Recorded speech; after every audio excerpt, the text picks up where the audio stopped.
surtout en 8e jour.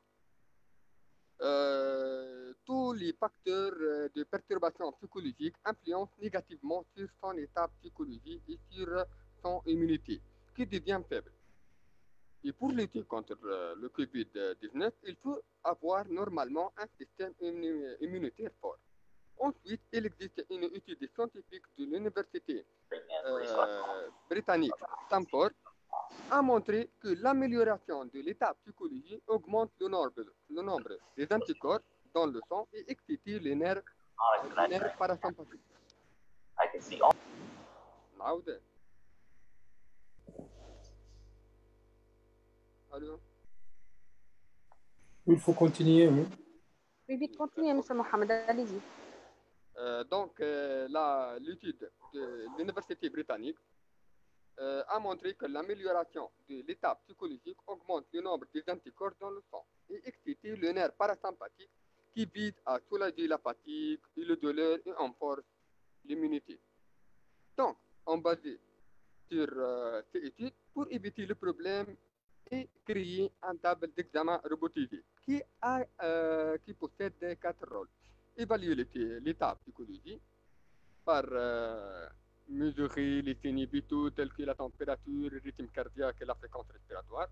Puis on passe à évaluer l'état psychologique, mesurer le taux d'anxiété, stress et douleur par un score EVIA, échelle visuelle analogique, et score Hamilton, sont deux échelles internationales pour évaluer l'état psychologique. Puis on testait le système immunitaire si fort ou faible par un questionnaire.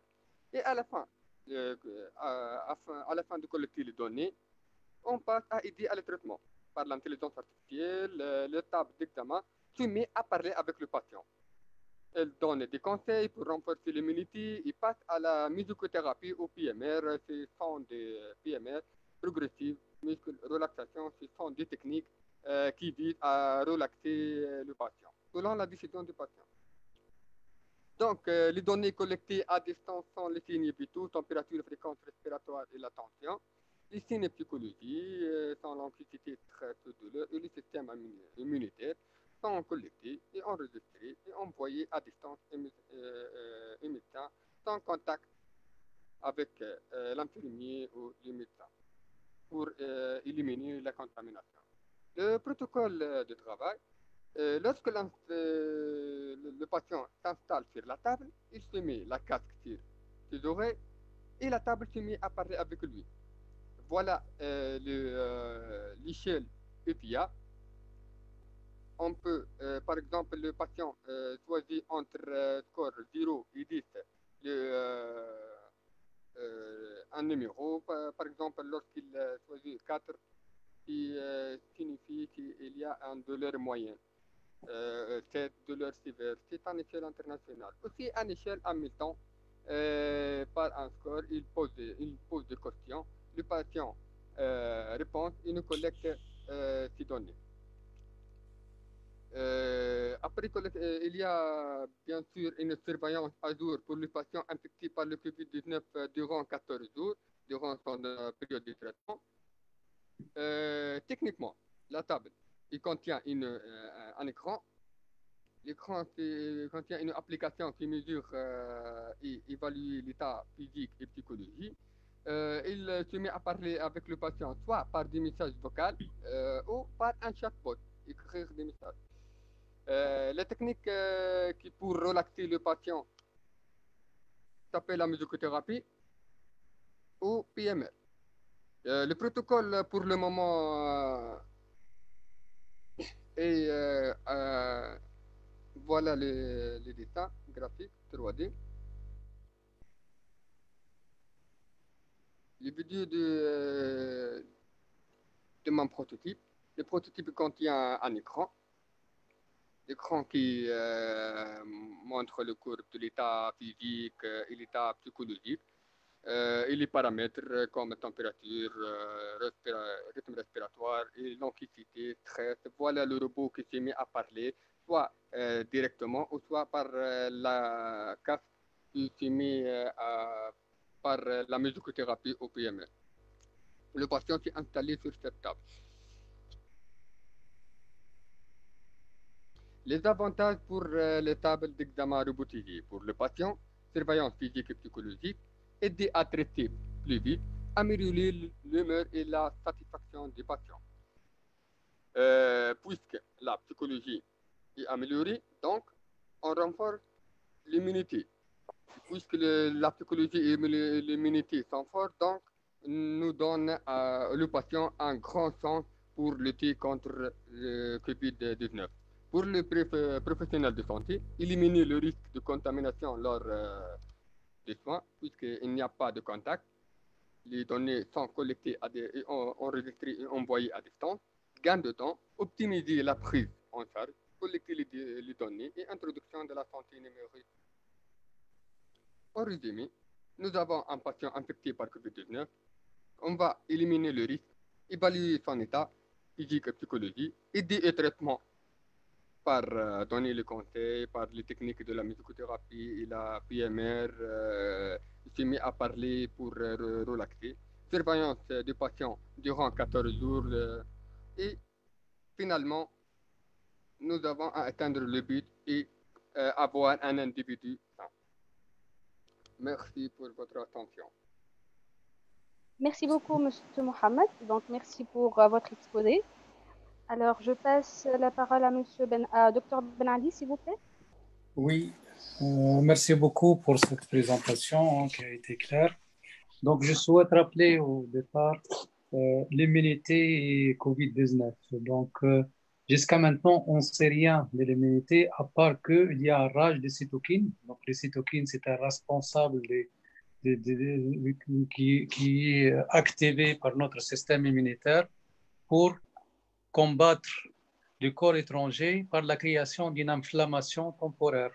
Et la rage des cytokines va créer une inflammation chronique chez les patients et c'est ça qui fait les détresses respiratoires aiguës.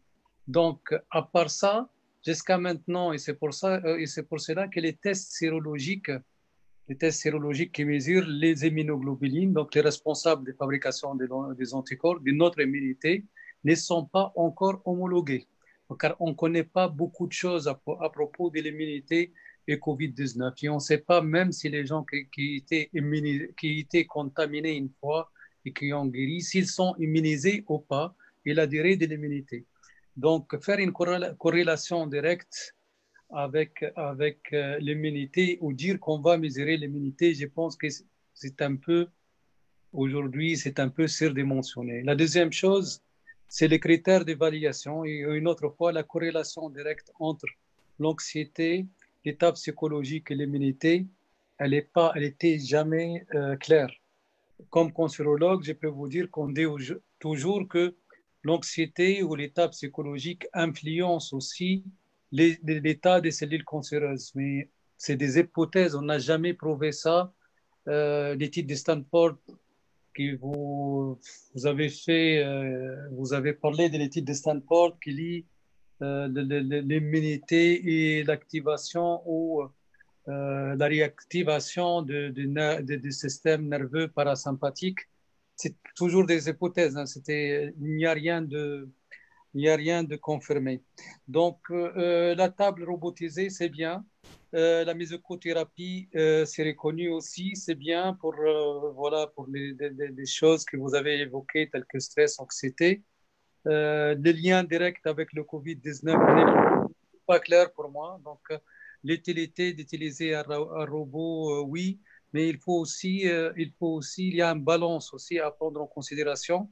Peut-être cette anxiété, si elle existe, c'est dû aussi à l'absence d'un médecin. Peut-être l'absence de médecin et être traité par un robot ou être en communication avec un robot risque d'augmenter l'anxiété chez les patients. Je peux là faire référence, pour donner un exemple de ma propre famille. J'ai une cousine qui a été touchée par le Covid-19 et le fait qu'elle est dans sa chambre, que le staff médical, je parle de l'hôpital de Farhat Hachad Assous, ils étaient réticents, ils ne veulent pas rentrer, ils lui demandent de lire toute seule les paramètres indiqués à propos de sa tension et son rythme cardiaque. Donc, elle était très inquiète, vu que ni médecin ni infirmier peut rentrer dans sa chambre. Donc, il faut faire attention à tout ça. je reconnais l'utilité de la musicothérapie. On a commencé à parler maintenant depuis au moins une décennie. C'est vrai que c'est encore des hypothèses, mais c'est des choses factuelles qu'on est en train de voir. Je vous invite aussi à revoir votre rationnel, donc l'objectif, le rationnel et les critères de jugement de votre projet. On ne pourra pas dire qu'aujourd'hui, avec un table d'examen robotisé, on pourra augmenter l'immunité. Je pense que c'est trop surdimensionné. Par contre, l'utilité d'une table d'examen est claire et c'est surtout une table d'examen qui pourra être robotisée ou qui pourra être automatisée. C'est quelque chose de bien. Et elle trouvera une utilisation sûrement. Cette table d'examen il aide à traitement. Tu peux dire traite sans médecin ou sans infirmier. C'est impossible. Oui, oui, Non. oui. Je vous comprends très, très bien. Je sais que c'est un table d'examen, mais c'est pour cela que je voulais que votre objectif, vous le changez, les critères du jugement, donc faire une corrélation directe avec la table et l'immunité des patients, la table d'examen et anxiété, stress, même les critères de jugement pour évaluer le stress, il va avec les critères IVA ou autres. C'est des critères non factuels, c'est des critères qui ne sont pas objectifs, c'est des critères, voilà, c'est scientifiquement, si on va juger, si on va utiliser, on va juger par exemple un médicament qui anti-stress ou anti-anxiété, on ne prend pas vraiment ces critères trop en considération. Nous n'avons pas besoin de médicaments anti-stress. C'est un musicothérapie au PMS, c'est un des Oui. pour améliorer l'état psychologique de l'objectif principal de cette table est surveiller et améliorer l'état psychologique du patient pour aider le traitement et aider les médecins et les infirmiers pour traiter le patient plus vite dans un temps. C'est ça, c'est tout simplement Pour moi, simplement, je vois l'utilisation de cette table dans les contextes de Covid ou autres maladies contagieuses si on veut limiter les contacts entre staff soignant et patients. Par contre, dire qu'elle va améliorer ou accélérer la guérison des patients et tout ça, ça c'est trop surdimensionné. On n'a pas de critères, ces critères de jugement, on peut pas les mesurer. Par contre, dire qu'on veut limiter les contacts avec le médecin ou le staff soignant pour éviter la contagiosité si on n'est pas équipé avec des matériels stériles, si on n'est pas équipé avec des masques FFP2, si on n'est pas équipé avec des blouses stériles, oui.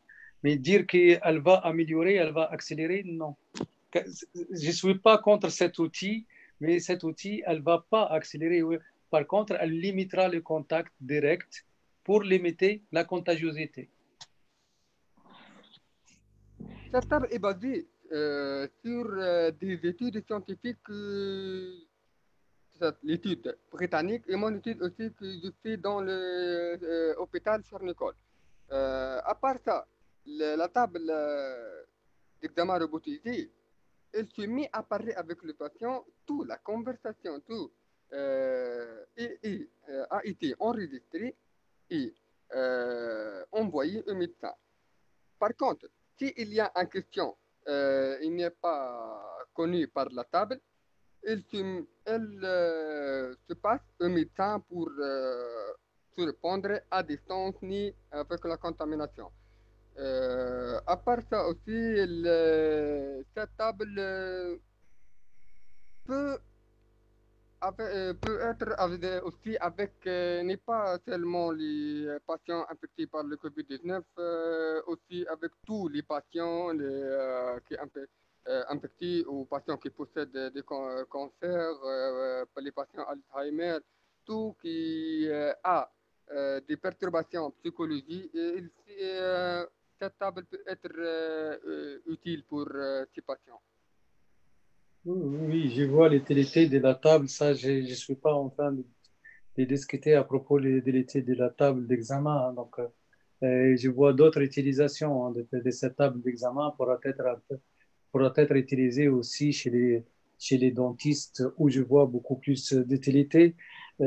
Après, pour le COVID-19, je viens de vous expliquer aussi dire que la table va influencer la psychologie. Je vous ai donné l'exemple que ça pourra être le sens contraire. Lorsque le patient ne voit pas une blouse blanche devant lui, il n'aura pas un effet placebo.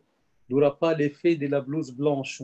Donc le patient, c'est au contraire, il veut être en contact avec le médecin directement. Et c'est ça les limites de tous ces outils, même la visio-consultation ou la téléconsultation aujourd'hui trouve ses limites par le manque de l'effet placebo, le manque de l'effet de la blouse blanche. Donc, c'est ce que je suis en train de dire. Cette table, elle est utile, mais il faut changer vos critères. Lorsque vous présentez votre outil aujourd'hui, vous le présentez comme un outil de soins. Ce n'est pas vrai. C'est un outil de travail. Donc, on ne peut pas dire que cette table va améliorer la psychologie des patients.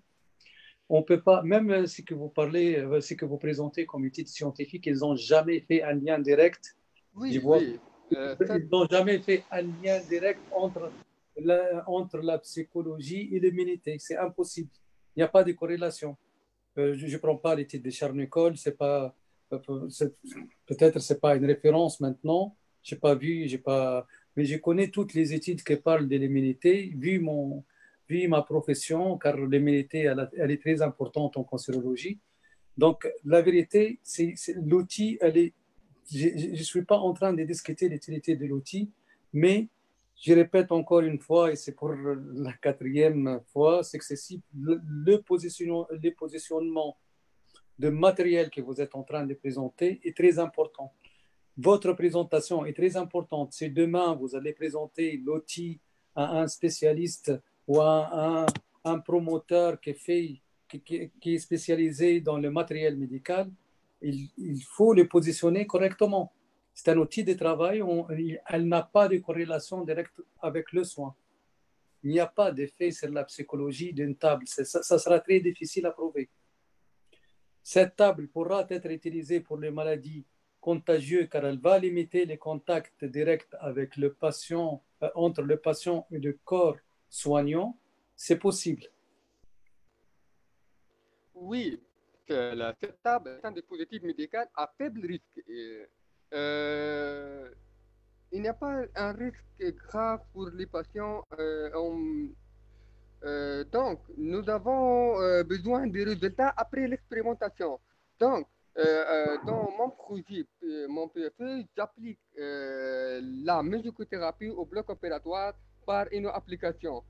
Beaucoup des avis qui disent qu'il n'y a pas une relation entre l'état psychologique des patients et la musicothérapie. Donc, après le résultat, démontre qu'il y a une relation exacte avec euh, l'état psychologique du patient et la technique de la musicothérapie.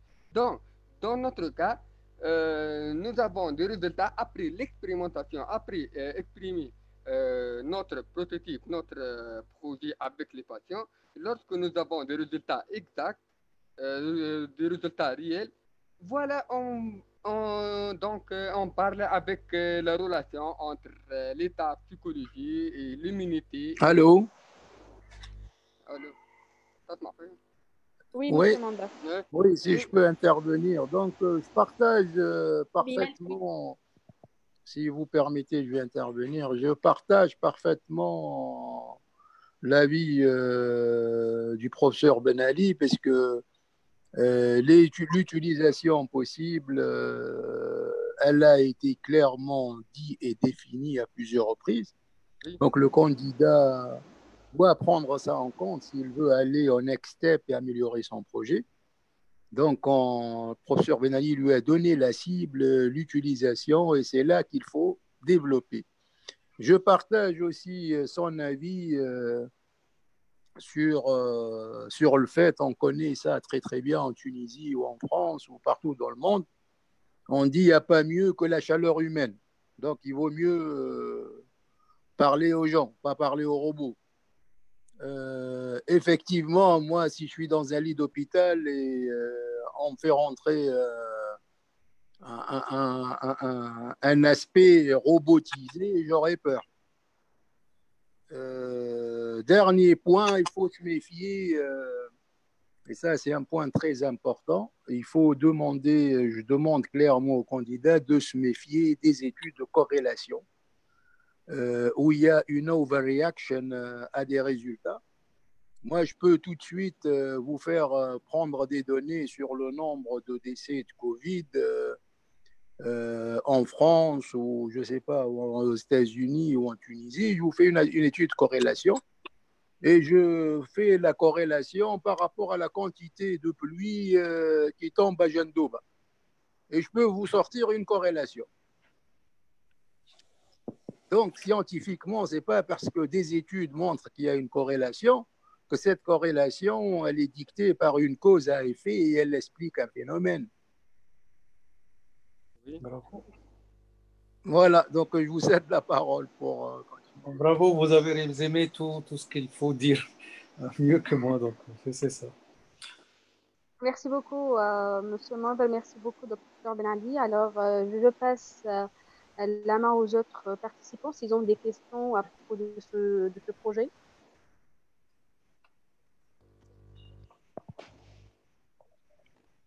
D'accord. Donc, s'il n'y en a pas, nous pouvons clôturer. Monsieur Mandel, c'est bon? Dr Ben Ali, est-ce que vous avez quelque chose à rajouter de plus? Non, pour moi, c'est tout ce que je peux dire à propos de ce projet. D'accord, merci beaucoup. Alors, M. Mohamed, on vous remercie davantage de votre participation. On vous félicite pour ce challenge. On espère que votre projet, avec les perspectives que le Dr Ben Ali a précisées, donc, ira beaucoup mieux. Et nous vous attendons toujours au challenge, que ce soit bien sûr au groupe Université Méditerranée. Alors, je Voilà, remercie donc tout le monde je pour vais leur lui dire présence. un mot, le candidat, avant de Oui, quitter. Je vais bien lui dire sûr, M. que comme Mohamed. il est parmi la liste des gagnants, nos locaux, que ce soit Polytechnique, Paul Razel ou ailleurs, sont ouverts. Donc, et il peut bénéficier d'un soutien de know-how de notre équipe pluridisciplinaire pour pouvoir avancer dans son projet et cibler beaucoup plus les utilisations possibles. Maintenant, pour dissiper toute crainte, s'il a des données, après, on peut donner à nos étudiants qui font de l'économétrie ou qui font de l'analyse quantitative de faire des études statistiques sur les échantillons et les bases de données qu'ils collectent. Moi, je suggère donc qu'on l'encourage, mais il faut qu'il cible. Il ne faut pas parler tout le temps de quelque chose. Vous regardez, le professeur Ben Ali peut vous dire, par exemple en France, quand tout le monde parle de la chlorophylle, du truc miracle, que les gens de Marseille, ils ont tous guéri, etc. Ils ont même dit que l'agence américaine des médicaments, je ne sais pas, que le docteur Benali doit savoir le nom exact, elle a autorisé ça, ils ont vacciné 29 millions d'Américains, etc., etc. Et là, on vient de voir qu'effectivement, jusqu'à aujourd'hui, il n'y a aucun vaccin ni remède qui a démontré, je ne sais pas, le professeur Benali peut nous dire un mot avant de clôturer là-dessus, où est-ce qu'on est? Oui, mais c'était l'histoire de l'hydroxychloroquine. Oui, bien sûr, il n'y a aucune étude qui a prouvé l'efficacité. Et dommage que des pays africains tels que la Tunisie, elle l'utilise hors protocole d'essai thérapeutique. Et ça, depuis le départ, j'étais contre. Et vous voyez, avant-hier, le journal New York Times, célèbre, elle a publié, elle a publié un article pour se moquer des Français, se moquer des professeurs Raoult, car c'était de n'importe quoi. Et les faits, là, on a un diarrhée, excusez-moi, des articles. Lorsque vous avez présenté l'article de Charnécole, c'est un article qui concerne que Charnécole. Il n'y a pas de critères de jugement de ce qu'ils ont présenté. Et la vérité, hein, je ne peux pas dire que j'ai honte, mais ils vont rigoler de nous un jour. Même les chiffres qu'on est en train de présenter aujourd'hui à propos de Covid, et je suis en contact direct avec les ministres. Ils m'appellent à 11 heures du soir. Donc, je suis en contact direct. On n'est pas une population vulnérable et c'est toute l'Afrique, ce n'est pas notre cas. Et après, pour dire qu'on avait 46 patients qui ont... Les vrais chiffres, les chiffres que les gens attendent de nous pour voir est-ce que vraiment on a fait notre travail correctement ou c'était un don du ciel comme ça qui nous a protégés, c'est les chiffres des gens qui ont rentré au RIA et qui ont sorti sains et saufs. Nous, on a 46 patients qui ont rentré au RIA, 45 morts. Donc, on est un pays médiocre. Excusez-moi, hein, je ne voulais pas le dire, je défends toujours la Tunisie, mais on est un pays médiocre face au Covid. Personne d'autre ne va le dire, car ils n'ont pas les... C'est pour cela que je parle souvent des critères de jugement. Il faut faire attention. Vous voulez que votre matériel aujourd'hui soit utilisé demain, soit sponsorisé par un spécialiste ou un promoteur de matériel médical, choisissez les critères de jugement adéquats et adaptés à votre matériel et donner des vrais résultats de ces critères de jugement. Donc, il ne faut pas, lorsque je vois, par exemple, en Tunisie, on est en train de décrier, je ne sais pas quoi, de gains contre le Covid-19 et après, on donne des chiffres. Hein, on n'est pas très touché, on n'avait pas beaucoup de morts, la mortalité elle est de 4,4. Après, je vois 46 patients qui ont rentré au RIA. C'est ça, les vrais patients Covid et qui nécessitent des soins, c'est les patients qui rentrent au RIA. 46 qui rentrent au RIA, 45 morts. Donc, on n'a rien fait. Notre staff, nos blouses blanches, ils n'ont rien fait. C'est un taux de mortalité Désolé. de 99%. Ben, voilà. C'est ça, la mortalité pour le Covid, c'est que les gens qui rentrent au RIA. Personne d'autre ne meurt, même s'ils ne prennent rien. Donc, 46 rentrent au RIA, 45 morts. Et on est en train de crier, waouh, on a fait l'armée des blouses blanches, je ne sais pas quoi. C'est pour cela, moi, je ne passe pas à la télé, car ils ont essayé au maximum avec moi. Moi, je ne change pas d'avis. Je suis scientifique, je juge des chiffres, pas des personnes. Je ne fais pas de l'idéologie, je ne suis pas pour... Je n'appartiens pas à un parti politique, mais je parle des chiffres. Et j'analyse mon métier, dans mon domaine, je suis en train de mettre sur le marché des médicaments. J'analyse les chiffres pour dire que si c'est un médicament efficace ou pas. C'est tout. Donc, la même chose pour votre outil. Je vais analyser les critères de jugement que vous avez mis vous-même. Vous avez dit que cet appareil va augmenter l'immunité des patients. Ce n'est pas vrai. Donc, mettez des critères de jugement pour vous. Vous ne mettez pas la barre très haute. Voilà, c'est un table d'examen robotisé. Point final. Elle va aider peut-être à limiter les contacts. Ce n'est pas d'enlever les contacts directement, car comme il a dit M. Mondre, au contraire, l'effet de la blouse blanche, c'est l'effet placebo. C'est 30% de la guérison. Donc, il faut dire que limiter les contacts pour éviter une contagiosité élevée. C'est tout. Ok, merci beaucoup. Voilà, donc... Merci beaucoup, docteur Ben Ali. Merci, docteur, parce que la rigueur scientifique, elle est fondamentale. C'est ça le message du docteur. Et se précipiter pour crier victoire, pour dire, voilà, on a trouvé les vaccins, on a trouvé les remèdes, on a la table magique qui fait tout. Tout ça, c'est crier. D'ailleurs, comme vous l'avez vu, une fois, le président Trump, je ne sais pas si c'est en plaisantant ou si c'est la réalité, le président des États-Unis, il a dit, il a répondu aux journalistes, il a dit, comme il y a des produits comme là, comment ça s'appelle, le truc avec lequel on se lave la main, là, le gel, le gel, là. Hydroalcoolique, oui. Le gel hydroalcoolique. Il a dit, bon, comme ça tue le virus, pourquoi on ne l'injecte pas aux gens? Oui, je me rappelle de la scène, oui. Même lui, il était induit en erreur en parlant de l'hydroxychloroquine. Il a vite fait être corrigé par le médecin conseil. Et voilà. Donc, il faut faire attention lorsqu'on parle lorsqu'on parle d'un projet médical, entre guillemets, il faut des critères de jugement qui peuvent être, et des indicateurs qui peuvent être jugés et qui peuvent être évalués, car on parle après de la pronostic vitale, on parle de la santé, on parle de la vie des gens, donc de la vie des patients. On doit faire attention à tout ça. Voilà, la rigueur scientifique, c'est fondamental. On ne plaisante pas avec les vies humaines. C'est ce qu'il y a de plus cher dans la vie avant les intérêts économiques et les petits intérêts de toutes sortes. La vie humaine n'a pas de prix. Voilà. Merci beaucoup, docteur. Merci à nos chers auditeurs. Et on vous donne rendez-vous demain, Inch'Allah, pour le projet suivant. Et on encourage tous les candidats à venir chez nous, ceux qui ont déjà gagné les 10 premiers. Et on va les soutenir avec notre équipe pluridisciplinaire pour aller à la deuxième étape et pour passer directement aux applications. Il y a une période où on est pregnant, hein, et il y a une période où on accouche. Donc, espérons que ces projets, dans la phase 2, ils accouchent de bébés. Voilà, et bon courage à tous. Et à demain. Merci Demain, beaucoup. merci beaucoup. Au revoir. Merci encore une fois. Merci, à demain. Excellente soirée. Merci beaucoup.